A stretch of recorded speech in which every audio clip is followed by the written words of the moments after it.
Hello and welcome to Outlook on Air. This podcast is designed to keep you connected with all things Outlook, with special emphasis on our enrichment program and its many activities and services. On this podcast, we'll hear from Outlook associates, donors to our many programs, clients of our services, and much more. So sit back, relax, and enjoy this edition of Outlook on Air. Hello, everyone, and welcome to yet another edition of Outlook on Air. I'm your host, Dennis Nelson, and with all the podcasts that there are to choose from out there, so glad that you chose ours to actually listen to, and we'll do our best to provide you with the very latest happenings here at Outlook, and what are we all about, and all those kind of questions can all get answered here on Outlook on Air. One question we get a lot from people who are finding out that we have a podcast is, how do you find us? Well, there are a number of ways you can do that. Some of the easier ones that we can list here would be to go to our website, www.outlooken.org, and sign up for our monthly newsletter. That way, when we post a new podcast, try and say that 3 times fast, when we post a new podcast, we can send you a direct link to that podcast in your email inbox, which is always very, very handy. But if you're at home and you're saying, I know Outlook does a podcast, but where do I go to maybe see what's available? One quick way to do that is if you can remember our hosting site at the moment, which is podbean.com, podbean.com. If you can remember that, you can go to podbean.com, and in the search box that they provide, you can simply type in Outlook on Air, and it'll bring up our page, and you can go there, and it lists all the podcasts that we have available. We are working behind the scenes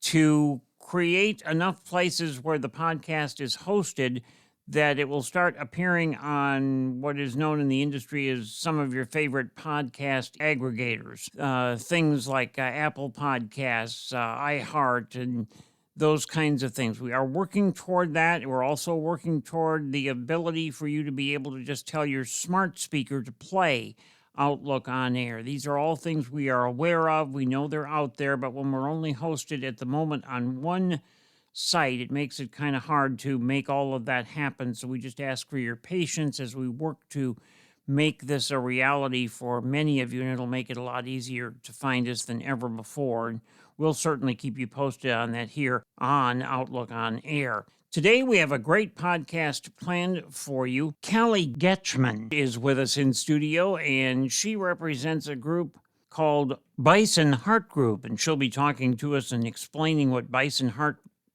is, what they do, and how they help small businesses and non-profit organizations, especially during these very turbulent times. So good to have you here, Callie. Maybe you could introduce yourself to us and tell us a little bit about your background for starters. Yeah, thank you, Dennis. I'm so happy to be here. And my name is Callie Getzschman, and I am the founder of BisonHeartGroup, LLC, located here in Omaha, Nebraska. And a little bit about me and my background. I grew up in small town Fremont. Do you know Fremont, Nebraska? Yes, very much so. And that's where Outlook started, correct? Yes, I believe. I'd have to go back and look at all the history, but I believe so.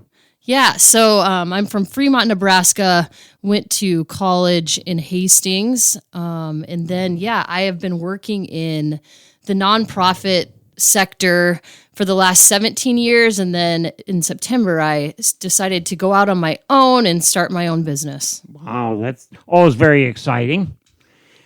What led you to start BisonHeartGroup?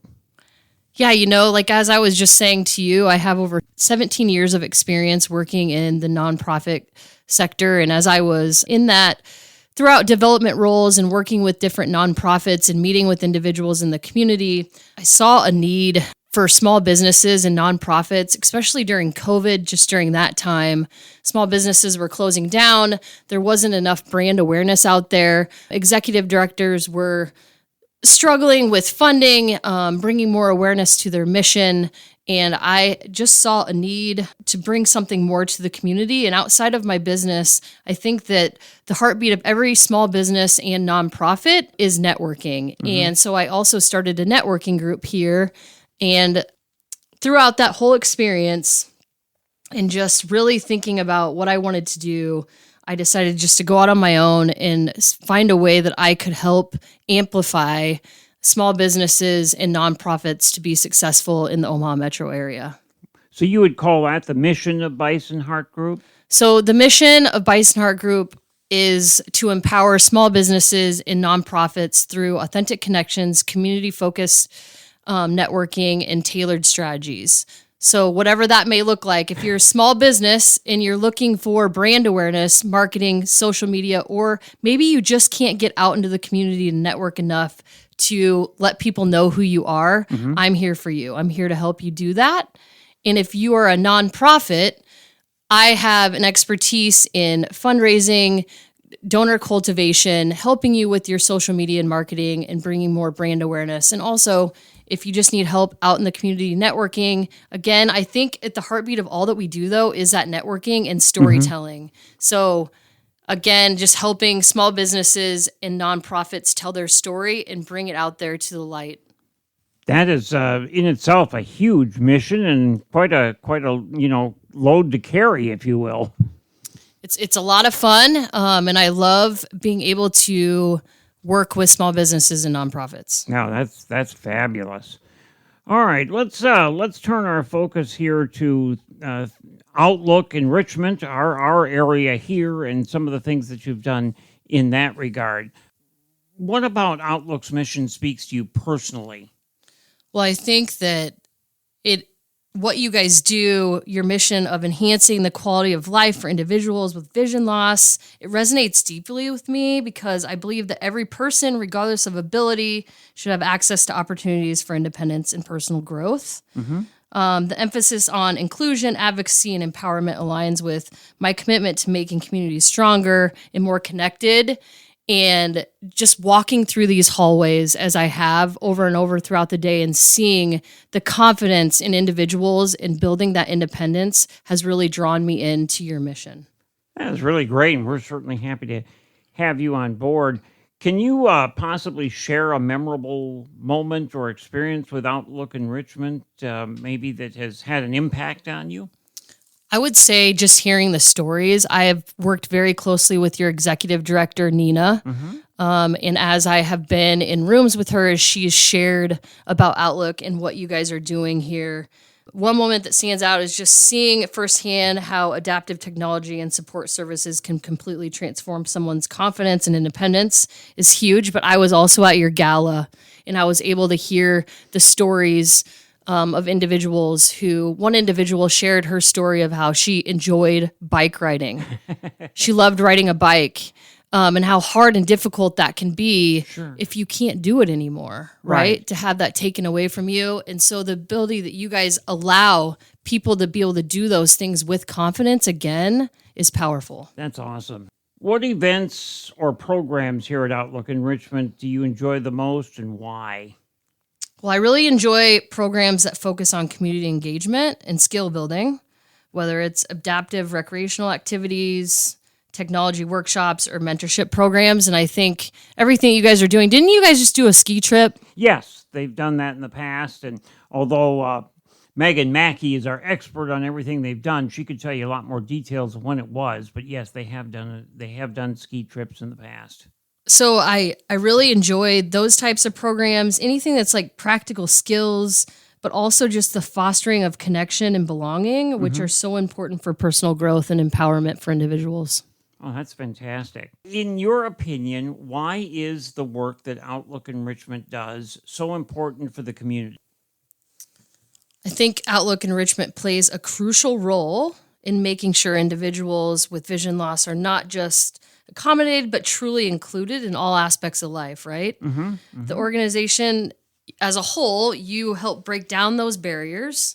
You're providing resources and independence, and it just fosters a sense of belonging. And you can even feel that, again, as you're walking through the hallways here. People feel like they belong.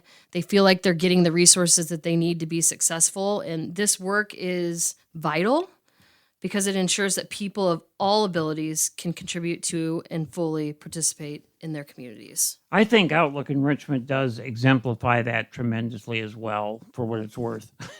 Not that anybody cares what I think, but I totally agree with you on that one. What would you say to others who are maybe considering working with or supporting Outlook in any way? I would probably say that getting involved with Outlook Enrichment is an opportunity to be a part of something truly impactful. It's bigger than yourself, right? Whether you want to volunteer, there's an opportunity for you to volunteer. If you want to donate or if you want to partner with this organization, show your support directly, it's helping people gain confidence in the tools they need to live independently. And without Outlook, we couldn't do that. No. And so the work Outlook does is changing lives, and being a part of that mission is incredibly rewarding, and I'm seeing it firsthand. Well, we're certainly glad you feel that way, that's for sure. You kind of touched on this earlier, but what inspired you to create BisonHeartGroup? You may want to come back around to it in case someone tuned in late, that kind of thing. Yeah, I think really what inspired me is that I just have a heart for community. Mm-hmm. I have a heart to see small businesses and nonprofits grow and exceed and to elevate in the community. Mm-hmm. And I think that if you have a desire or a passion to see your business grow or your nonprofit grow, it's possible. You just have to have the right tools and strategies put in place. And especially with my background in development, and just working in the nonprofit sector for as long as I did, I knew that there was an opportunity for me to be able to work and to partner with different nonprofits and small businesses to help them be successful. And I just have a desire to do that. And I love community. I love connecting people with people. And I think that networking, again, is at the heartbeat of everything that we do. What types of businesses or organizations do you typically work with? Small businesses. So I would say at this point, 15 and below for employees, and then nonprofits, smaller nonprofits in the Omaha Metro. So what kind of services do you provide those businesses, and what type of clients do you also service? So for small businesses, it's the cool thing about this is it's tailored. Mm-hmm. So it's tailored services to whatever you're looking for and whatever you may need. So if you're a small business and you just need marketing, if you need some social media content creation, but maybe you want it put back into the hands of you. You want somebody to create it for you, but you publish it. You can do that, or I can do it for you. If you need somebody out in the community just getting your name out there, telling people about you, I can do that for you. Also, I have on my website, people can go on and see, you can put your logo on my website and it'll with the link directing back to your website. So I'm bringing all brand awareness out there, supporting your small business. And then for nonprofits, it's also tailored. So we are all just so busy. There's not enough time in the day, right, Dennis? I know that feeling. There just isn't. And so if you're an executive director or just a support person and you're needing more support, I can help you. My expertise is in fundraising. Uh-huh. And I think that, again, it goes back to that storytelling, cultivating donor relationships, fundraising techniques, and being creative with that. Like, I think that we have to figure out a way to connect with individuals. I can help you also find a venue if you're having a gala. I can help you bring that to life on what that's going to look like the night of the event. Mm-hmm. And then also social media content creation for nonprofits as well. Wow. Yeah, that's quite a handful. So you're very familiar with this whole podcasting thing that we're making you do with us today. And we're so happy you're here. Well, thank you, Dennis. I'm happy to be here. And I would love to hear a little bit about you, because I think a story in itself is just you putting me on this podcast today and watching you as you navigate all of this with me. Well, we may get to that someday. They may do a podcast on me at some point. I don't know who will do it, but we'll try to figure that out, and we'll make sure you get a link to that podcast when it comes out. I guarantee you. Well, I look forward to it. So, are there any other challenges that maybe I missed along the way that you help businesses overcome? I think the biggest thing for any business or nonprofit organization is just really the brand awareness and getting your name out there and finding the time to get everything done, right? To be successful and to elevate your business, and just to empower you that you're doing the right thing. And so I think we work through those challenges as they come, and That's really all else I have to say about that. Like, all of us have challenges, but we can overcome them, and I'm here to help you overcome those. Well, that's awesome because the world is not slowing down in any way, shape, or form. And, so that in itself presents a challenge. Yeah, absolutely. If you had to think of something unique about your approach that would set Bison Heart Group apart, what might that be? I think that the unique thing about my approach is it's important to lead with integrity, to be authentic, to be real. And when a business or a nonprofit meets with me, I'm transparent, I'm respectful, I'm honest, and whatever you're going to see that you're going to excel, you're going to feel empowered, and you're going to get results when you work with Bison Heart Group. Awesome. All very important. Can you possibly share a success story that is where Bison Heart Group has made a difference for a particular organization? Well, there's been, I would say, throughout my journey, and I launched Bison Heart Group LLC in September, but there's been quite a few success stories already. It's been really fun. I'm going to start with nonprofits just to see, as you're like working with donors, just the joy when they get a new donor or somebody that's giving, just because of the impact that makes. Like, every dollar matters. Like, if you can just put your coffee aside for a day and give to a nonprofit, it goes a long way. And so having a nonprofit that maybe got, let's say you had a donor, I'm just going to say $1,000 give, and then you get them to donate 2,000 more this year, and helping them achieve that is a success to me. And then also, I will say here, just at Outlook alone, just being able to partner with you and work alongside Nina and seeing the things that she's doing and getting people on board to volunteer and also to join your board is a huge success. And then from a small business standpoint, helping them with their brand awareness and their social media content creation, it's been a pleasure to witness the growth there for them, but also to get new referrals and to get clients come on board with them. And the cool thing about it is no one even needs to know that Bison Heart Group is behind it. That is nice. Yeah, that's fantastic. What have you learned from working with nonprofits like Outlook Enrichment, for example? I have learned, it's shown me that sustainability, community engagement, and donor relationships are probably like the biggest challenges many organizations face.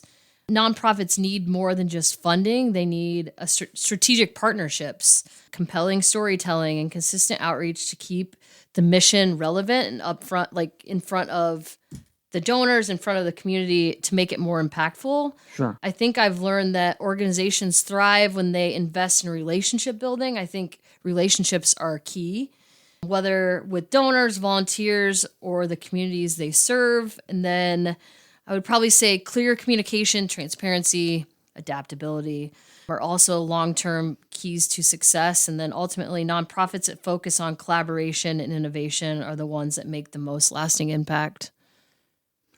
That's one of the reasons we do this podcast here, is for some of those very things you touched on, which are all extremely important. What advice would you give to organizations that are looking to enhance their donor engagement and community outreach? I think that authenticity and consistency are key.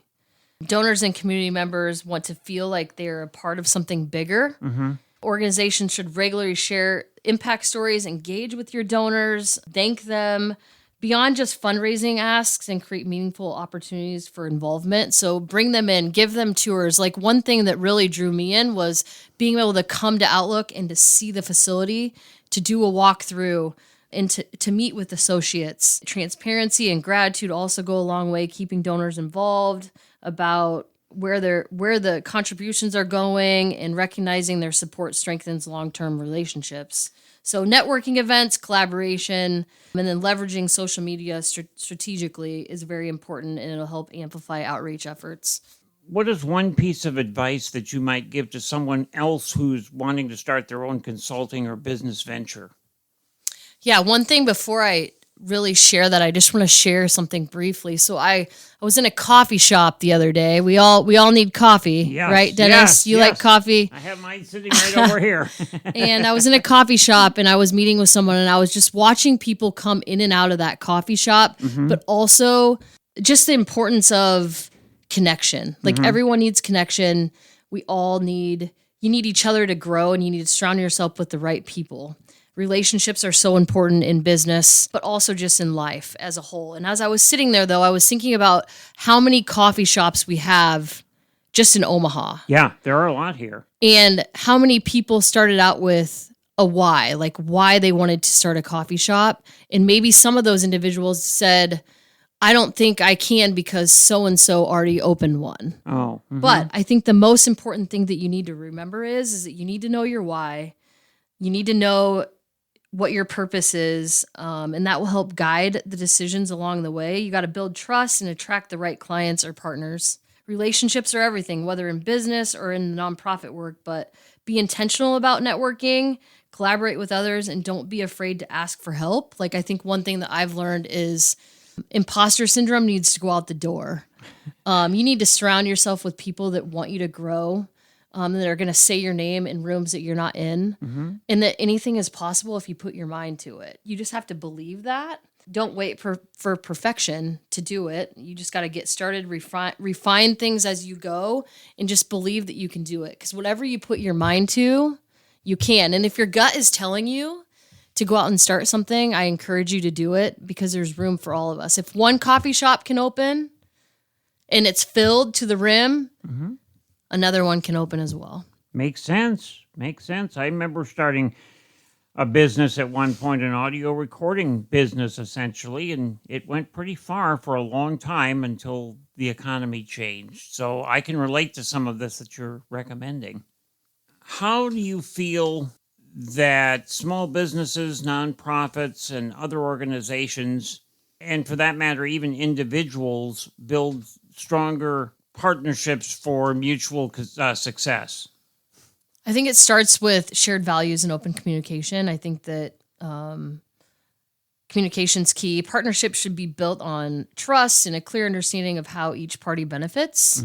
Businesses can support nonprofits through sponsorships, volunteer opportunities, or a skilled sharing, while nonprofits provide businesses with community connections, brand of goodwill, and purpose-driven engagement. Individuals can bridge the gap by advocating for causes, leveraging their networks, and finding creative ways to collaborate.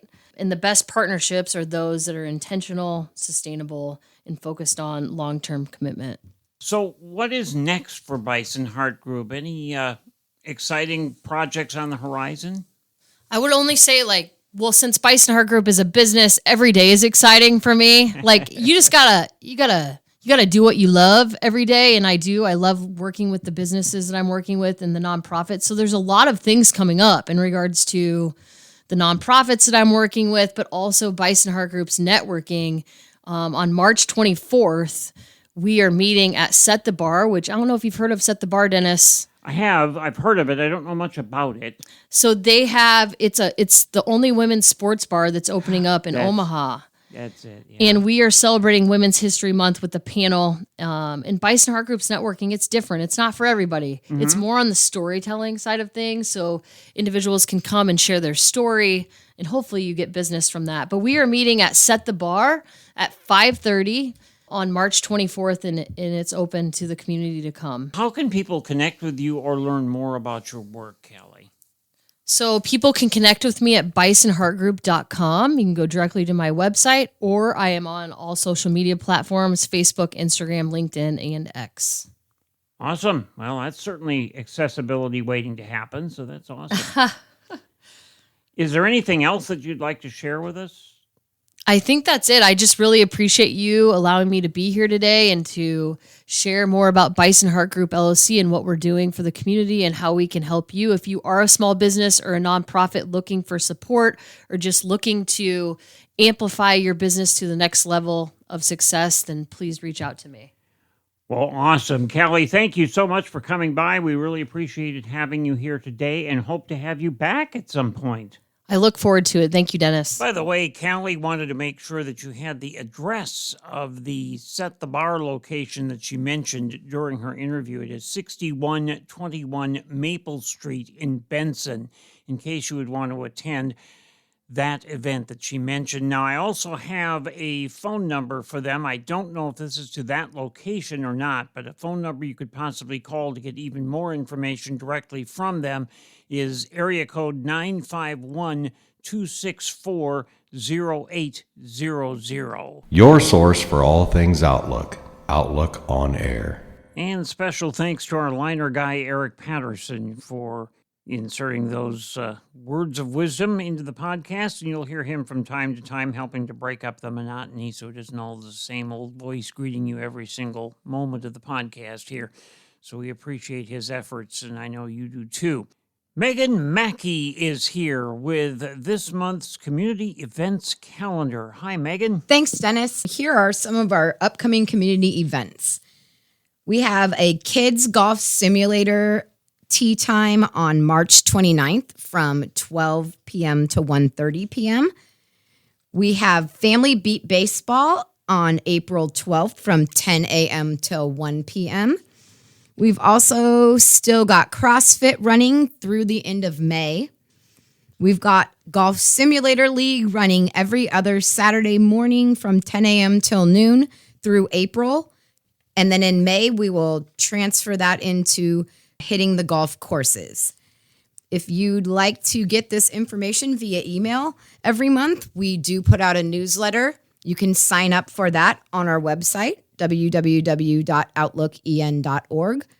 Or if you have any questions, you can contact me, Megan, at 402-350-4121 or by email at mmackie@outlooken.org. Well, folks, I'm afraid that's all the time we have for this edition of Outlook on Air, but we certainly hope you've enjoyed the program. And we hope to see you back here again for another edition of Outlook on Air. And if you'd like more information about Outlook Enrichment, or anything Outlook for that matter, make sure you visit our website at www.outlooken.org. That's www.outlooken.org. Or you can always call us for more information or to schedule any kind of an appointment at area code 531-365-5051. That's area code 531-365-5051. And don't forget to subscribe to our monthly newsletter so that you can find out when the next podcast is available. And we hope to see you then on the next edition of Outlook on Air.